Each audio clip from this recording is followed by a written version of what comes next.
up on BG24 News. The recent events in Ferguson have gained national attention, and find out how students at BGSU are responding. Plus, find out what caused the power outage in Bowling Green and Toledo. And we have a preview of the MAC Championship game on BG24 Sports. We also will take a look at your full Black Swamp weather forecast. Welcome to your Campus and Community Connection. Live local news starts right now. This is BG24 News, live at 5:30.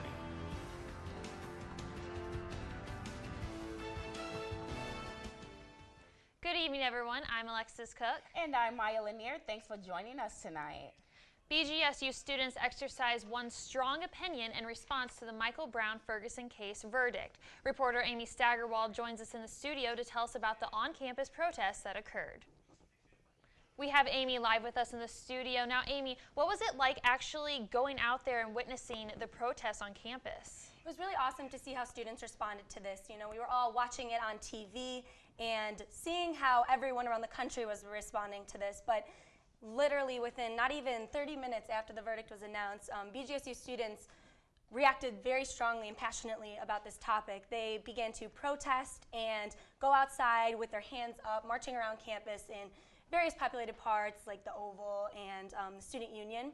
And it was nice to see how they were peacefully protesting, like how the Brown family asked. You know, they requested for a peaceful protest, which obviously was not respected by a lot of people around the country. But BGSU students were very respectful, and it was awesome to see that they felt so strong and so passionate about this topic.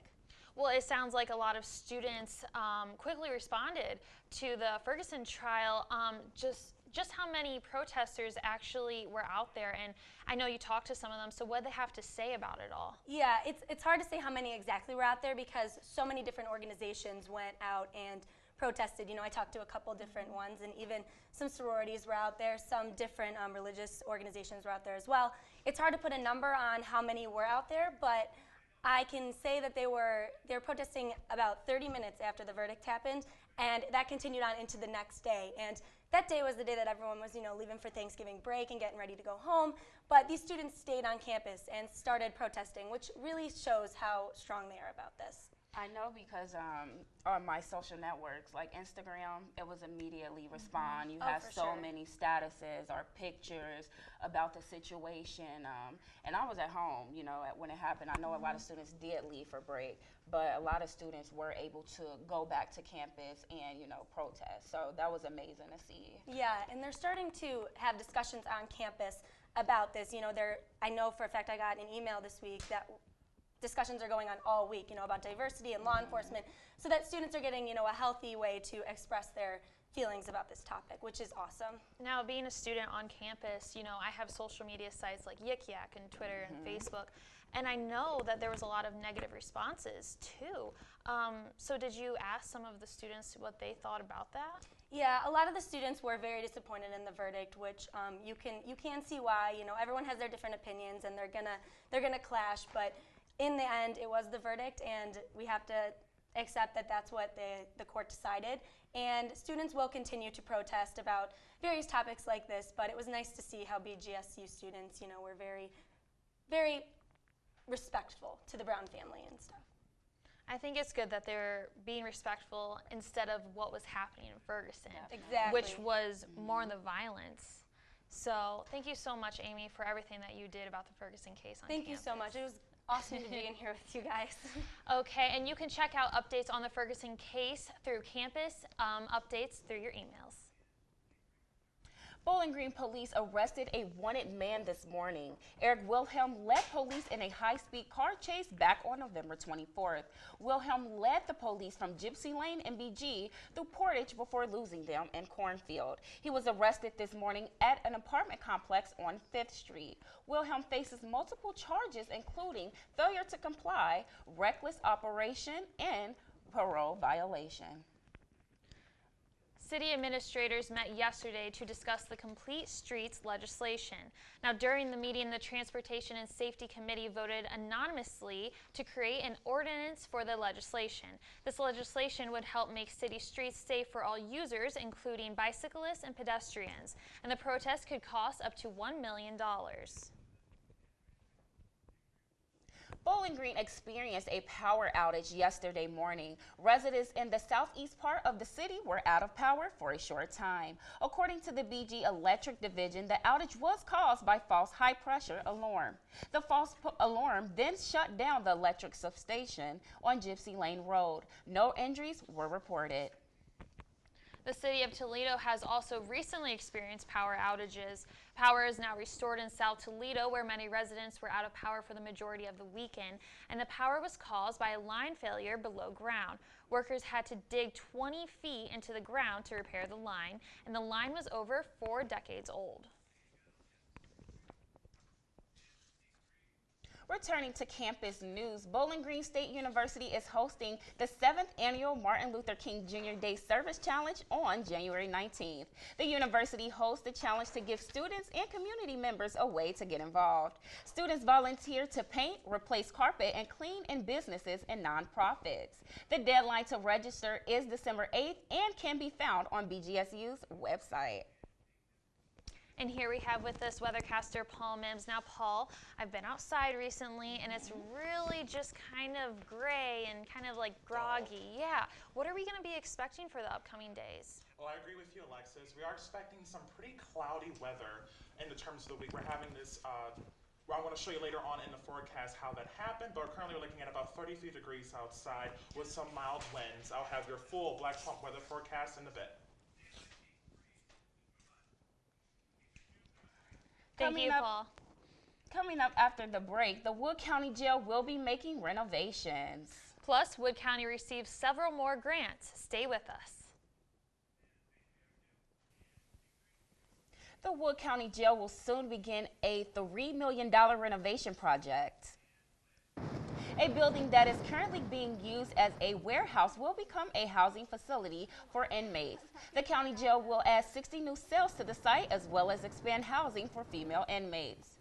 Wood County is currently paying other counties to house its inmates. Wood County Sheriff Mark Washington says his is the white project time-consuming and it is certainly necessary. I'm just really pleased that the commissioners did fund this. It's something that is not a popular thing for people to spend money on. It's much more popular to build a bridge or build a building that the public uses all the time versus putting money into a jail. But it's very, very important to have a safe, well-equipped building for our inmates. The project is set to be finished in September of 2015. The Wood County Educational Service has recently received 2 grants. The first, a drug-free committees grant. This grant will support a substance prevention program that aims to create a drug-free community. And the second grant will help train school staff in mental health first aid. It will also train staff how to encourage those with these issues to seek proper help. The 2 grants combine for over $600,000 annually. In more news concerning grants, the Safe Kids Greater Toledo and the BG Fire Division received a new grant to help with fire death prevention. The Federal Emergency Management Agency Fire Prevention and Safety Grant will focus on fires caused in mobile homes. Officials say the mobile homes have a nearly 50% higher rate of fire-related deaths. Over 3,000 smoke alarms will be installed in homes across Lucas and Wood County. Bowling Green is not the only Ohio city to be receiving new grants. Over 100 fire departments across the state of Ohio will receive new grants as well. The Ohio Department of Commerce of State Fire Marshals is awarding over $3 million in grants. These grants will go towards radio equipment and will help departments communicate better within and surrounding departments. Bloomdale Fire and Rescue was the only department in Wood County to receive the grant. Applications for dog registrations in Wood County are now being accepted. All dogs over the age of 3 months are required by Ohio law to be registered in their county. Registrations can last from 1 year up to life. The cost will depend on the length of registration. Owners can register in person at the Wood County Auditor's Office and online. State officials say more than 400,000 hunters are going to participate in deer season. The season began Monday and runs through December 7th. Hunting hours are 30 minutes before sunrise to 30 minutes after sunset, and statewide bag limit is 9 deer from all counties. Hunter must have all valid deer permit and valid Ohio hunting license. Coming up, find out what GM vehicles are getting recalled.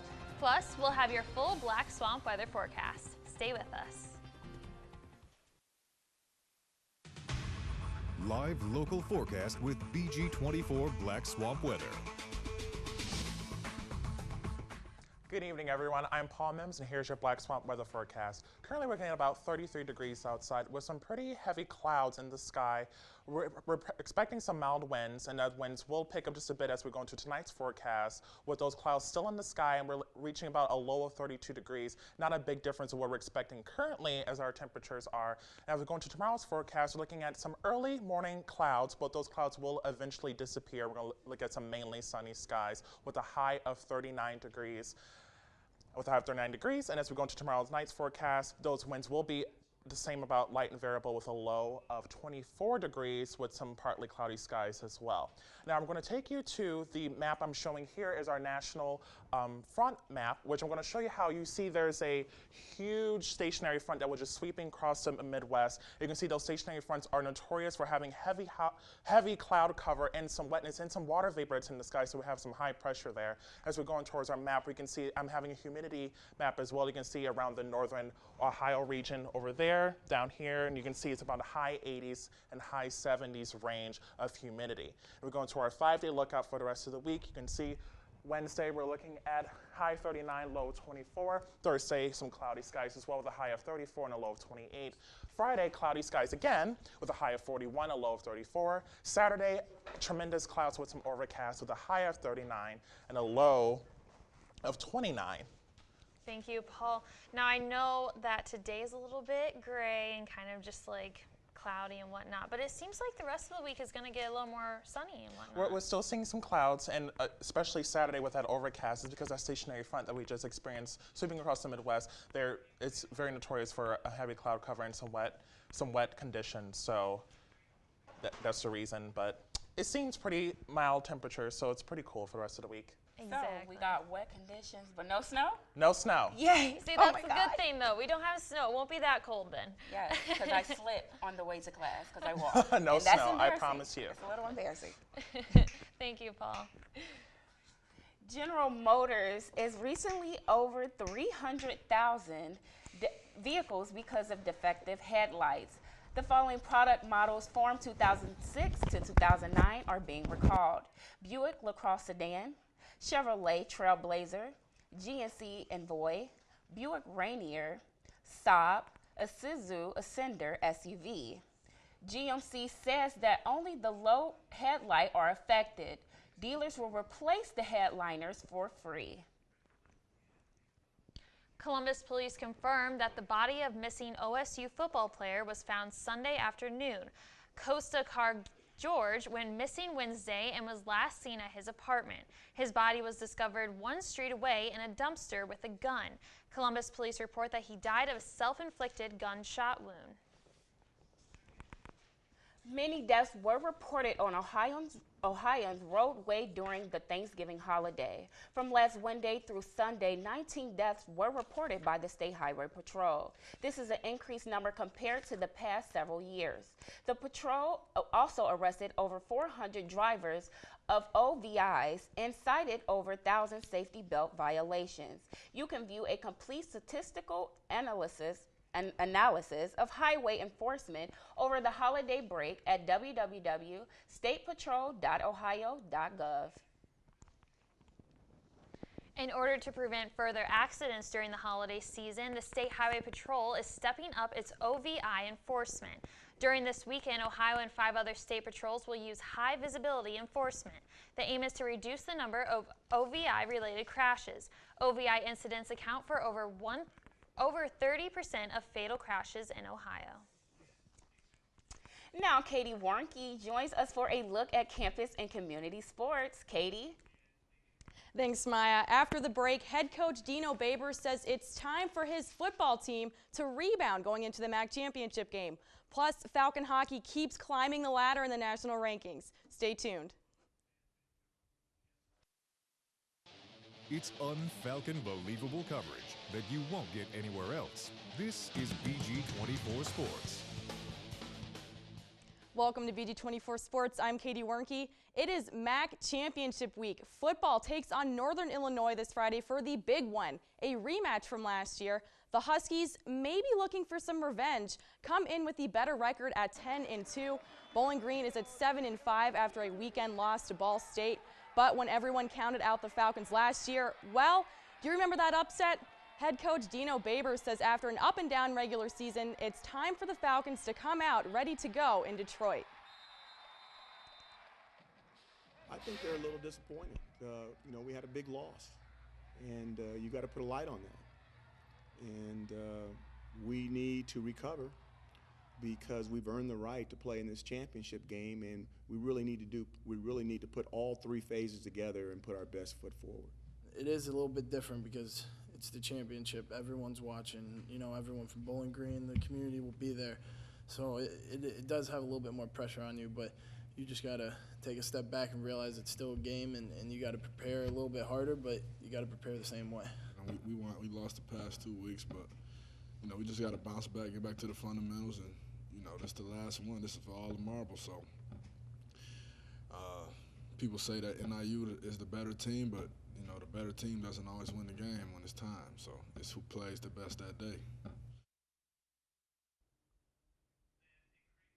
A reminder, this game is Friday at 7 in Detroit at Ford Field. Tickets are still on sale, but going fast. There are also fan and student buses still available. Check out Bowling Green's athletic website for more information. But if Ford Field is not in your future, don't worry, you can still catch the game on ESPN2. Now on to some hockey. The Falcons moved up in the latest USCHO rankings. Last week the team was at 15th. Well, this week the guys move up the spot to 14th.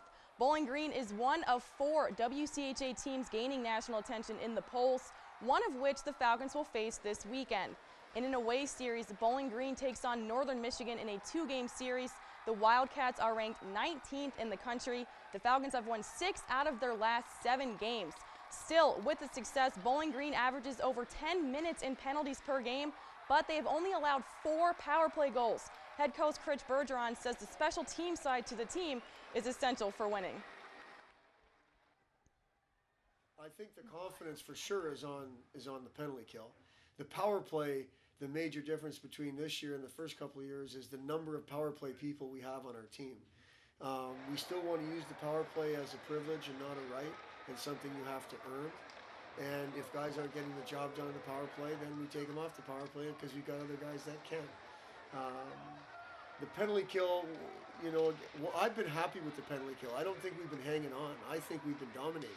The one penalty kill, the one power play goal we've given up was in Alaska, and we had the puck on our stick, and we weren't able to clear it down the ice.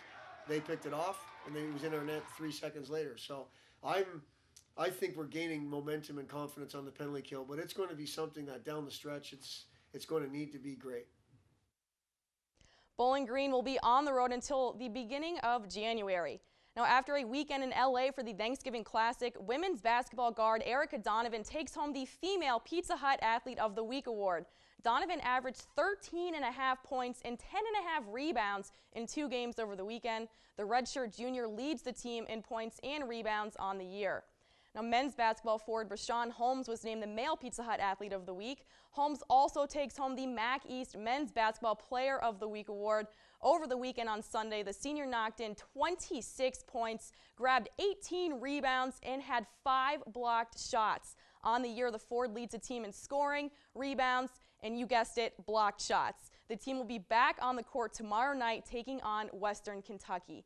And that is all for BG24 Sports today. Tune in Thursday for a football preview and check out our Twitter page at BG24 Sports Now for Falcon updates on scores. I'm Katie Wernke. We'll be right back. BGS students will participate in the Hatch. The Hatch is an entrepreneurial program ran by the College of Business Administration. 10 students were chosen out of 80. On April 18th, the students will present their business ideas to investors. Students are hoping for funds provided by the investors. For the first time ever, Girl Scouts will sell their cookies online. The organization will give Scouts personalized websites where they can invite customers to buy their cookies and can also take orders through a mobile app. Customers can pay by credit card and have cookies shipped to them directly. Online sales for Girl Scout cookies will begin December 12th. I am excited about the Girl Scout cookies. Me too.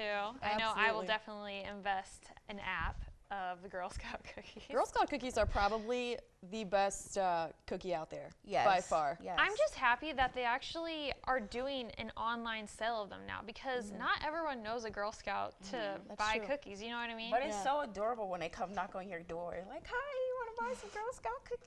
Like, is. yes. But yes, they'll make it a is. lot more, they'll Yes. raise more money this Oh, way. absolutely. They sure will. So what about the MAC game? Who are we playing against? We are playing Northern Illinois. It's at Ford Field in Detroit, so indoor stadium. You guys can go, be warm with the cold weather out there. But yeah, the Huskies, like I said during my sportscast, they're coming in at 10-2. They're MAC West champions. Bowling Green, the MAC East champions. So it should be a good game. We beat NIU last year, so hopefully we can take it again. Okay, well, thank you, Katie. Definitely. Thanks for watching us tonight on BG24 News. Check out these stories and more online at bg24news.org. And check us out on Facebook and Twitter. Have a good night, everyone.